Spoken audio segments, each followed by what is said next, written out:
Hello all, welcome to my channel Joy of Learning CSE. In this video, I am presenting the legal perspectives of cyber security in India, Indian IT Act 2000, global perspective of cyber security, and survival mantra for netizens. In the third part of the video, I present the classification of cyber crimes and examples related to cyber crimes. Cybercrime investigation is much more difficult than traditional crime investigations. There are several challenges. Jurisdiction. A criminal may be in one country, uses servers in another country, and attack victims in a third country. Attribution. Attackers hide their identity using virtual private networks, proxies, and servers. It is very hard to trace their identity. Third challenge is digital evidence. Electronic evidences can easily be modified, they are volatile and can easily altered and requires specialized forensic handling to be admissible in the court. Therefore, investigators must preserve digital evidence carefully so that it is acceptable in the court. And the fourth challenge is rapid technological challenges. Cyber criminals continuously develop new attack techniques, but the individuals, organizations often take years to catch up these technological developments. This is why international cooperation is essential for fighting against the cyber crimes. Harmonization. It refers to the definitions and penalties across different countries. This is why international cooperation is essential for fighting against the cyber crime. India introduced Information Technology Act 2000, commonly called as IT Act 2000, to provide legal recognition for electronic records and electronic transactions.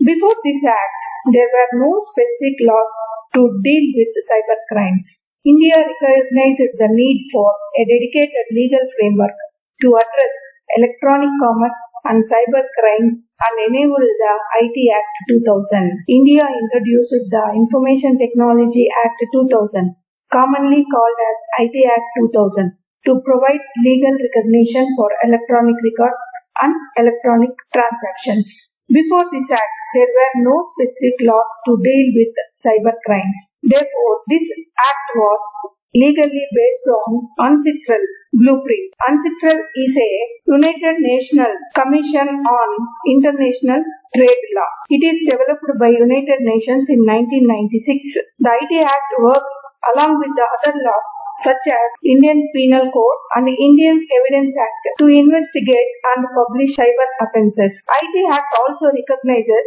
electronic contracts, digital signatures, and electronic records as legally valid. Cyber crimes are dealt with a combination of various statutes. IT Act 2000, primary legislation for cybercrime and electronic commerce. IPC 1860 is also extended forgery, cheating and defamation. IPC 1860 is also extended to apply for electronic records. Indian Evidence Act 1872 is amended to recognize electronic record as admissible record evidence under Section 65B. The Bankers Book Evidence Act 1891 is amended to recognize printouts of electronic banking record as evidence. The Reserve Bank of India 1934 Act is amended to provide legal recognition for electronic fund transfers. The various objectives of IT Act 2000. The IT Act was introduced with several important objectives. First, it promotes e-governance, allowing the citizens to submit electronic applications and documents. Second, it provides legal recognition to digital signatures, making online contract legally valid. Third, it supports the growth of e-commerce by creating trust in online transactions. Another objective of the IT Act 2000 is to support the growth of e-commerce by creating trust in online transactions. Another objective is to define cyber offences and provide punishments for cyber criminals.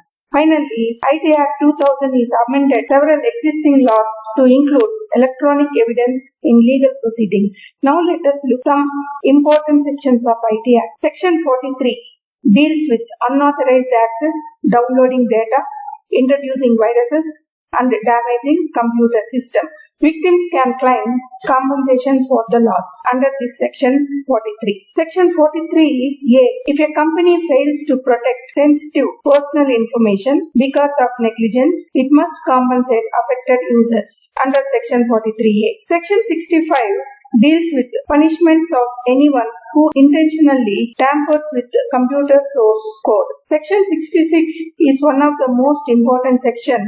It deals with computer-related offences such as hacking. Students should remember these sections because they are frequently asked in examinations. Now let us study some more important sections. Section 66B, punishment for receiving stolen computers or communication devices. Section 66C, punishment for identity theft. Examples include stealing passwords, Aadhaar numbers, or digital signatures. Section 66D, punishment for cheating by impersonation using computer resources like online banking frauds, fake calls, etc.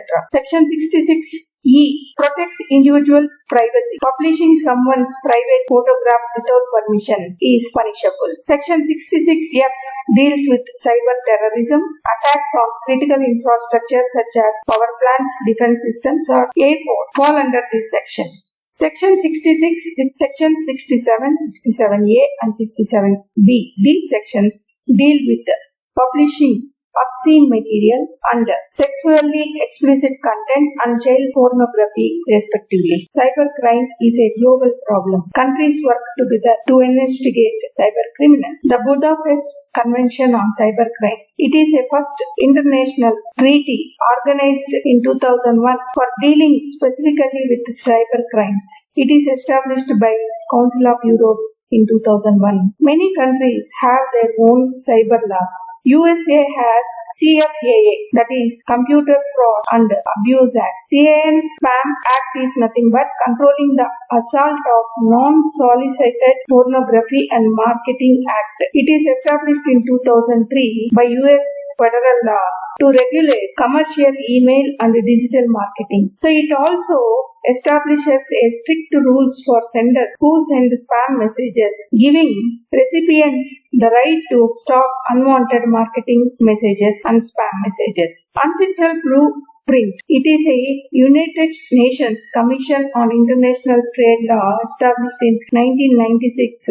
It is drafted by United Nations on Electronic Commerce. It served as a foundational legal blueprint for India's IT Act 2000. International organizations such as Interpol and law enforcement coordinate investigations involving cyber criminals operating across different countries. However, differences in national laws often make investigation more difficult. Therefore, international cooperation is needed across the countries. Some international organizations work with the cyber crimes across different nations. Interpol. It facilitates international organizations like Interpol, United Nations, and FIRST often make investigations across different countries.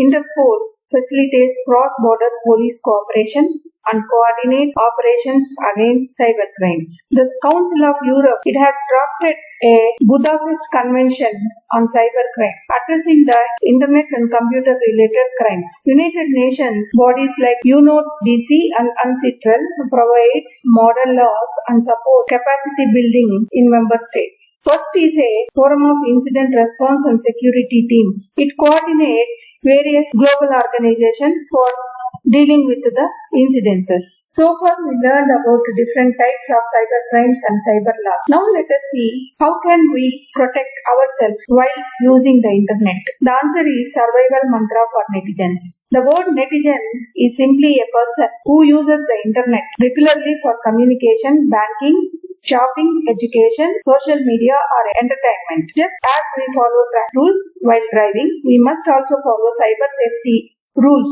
while using the internet. These simple practices can protect us from hackers, scammers, and cyber criminals. Let us discuss these important survival tips for netizens one by one. Use strong passwords. Always create strong and unique passwords using uppercase letters, lowercase letters, numbers and special characters combination. Never use the same password for multiple accounts.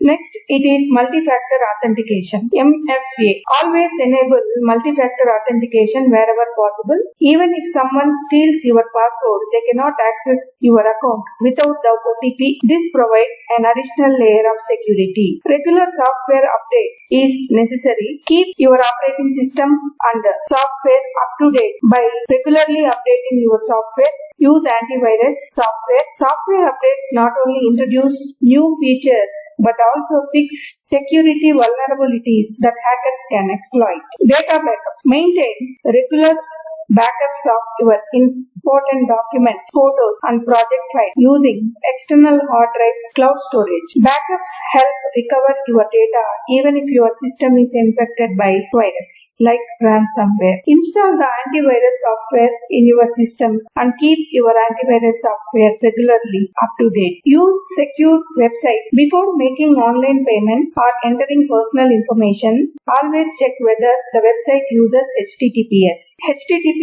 does the communication in encrypted form. Avoid using unknown USB devices. Install software and mobile apps only from official websites or trusted app stores such as Google Play Store or Apple App Store. Avoid downloading cracked or pirated software because it often contains malware. Verify before sharing information. Never share sensitive information like passwords, OTPs, ATM pins, Aadhaar number, PAN number, or bank account details without verifying the receiver. Or remember, no bank or government organization will ever ask for your OTPs over the phone. Beware of phishing attacks. Never click on suspicious emails, SMS messages, or WhatsApp links. Cyber criminals often pretend to be banks, courier services, or government agencies. So therefore, always verify the sender before entering your password or bank details. So think before you click the link. These are some of the points that every